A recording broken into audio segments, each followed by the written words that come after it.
High বন্ধুরা, তোমরা কেমন আছো? আশা করি ভালো আছো। তো আজকে তো আজ 4-5 দিন আমরা মাছ টাছ খাই না, নিরামিষ খেতে খেতে এই পর্যন্ত। আজকের একটা মাছ নিয়েছি, আর একটা নয় 1 কেজি মাছ, একটা নয় অনেকটা মাছ। এটা তো আমি মাছ কাটতেই পারি না, মাছ কাটার দায়িত্ব থাকে তো আমাদের দাদার। আমি কাটি না কোনোদিন, আর যদিও বেপলাটে আমি কাটি, তো সে মাছ খাওয়ার মতন থাকে না, হয় থিতো নাহলে মাছের দেখা হাঁকা বাঁকা। তো আজকে মাছ কেটেছি, দেখো কি বাজে করে মাছ কেটেছি, দেখো দাঁড়াও দেখাচ্ছি কি অবস্থা করে। এটার দেখো কি পাতলা করে, আর এটা দেখো আবার কি মোটা,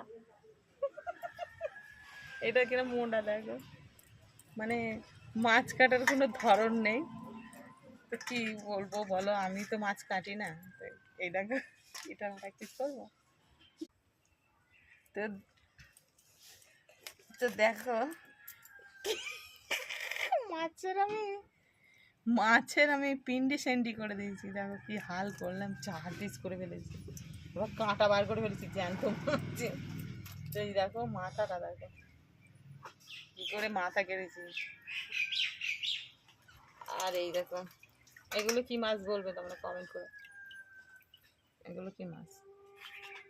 ঠিক আছে, তো আজকের মেনু হচ্ছে মাছের ঝোল আর পুঁই শাক দিয়ে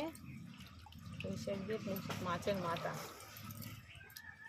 পুঁই শাক দিয়ে মাছের মাথা হবে আর মাছের ঝোল হবে। ঠিক আছে, তো চলে এসো সকাল সকাল, আজকে রান্না সকাল সকাল করবো। কালকের উপোস করেছিলাম, তো আজকের একটু সকাল সকাল রান্না করবো। চান দান করে নিয়েছি, তবে আরও একবার চান করবো। চান করে নিয়েছি, নিয়ে রান্না করবো। শুনেছি নাকি উপোস করলে সকালবেলা পরের দিন সকাল সকাল চান করে তারপর রান্না বান্না করতে হয়। তো সেই জন্য আজকে চান করে তাই রান্না করে নেবো, আবার চান করবো, রান্না বান্না সেরে নিয়ে। আজ মাল করে নিই, অল্প কটা মাল। তো বন্ধুরা, মাছটা আমার কেমন কাটা হয়েছে একটু কমেন্টে বলবে।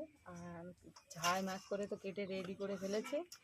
ঠিক আছে, তো তো এই তিনটা এখনো হয়নি, তো মোটামুটি ঝাই মাছ করে কেটে ফেলেছি। তোমরা চলে এসো, আজকে তোমাদের নেমন্তন্ন আছে আমাদের বাড়িতে দুপুরবেলা। ঠিক আছে, সবাই চলে এসো। টাটা, বাই বাই, ভালো থাকবে, সুস্থ থাকবে।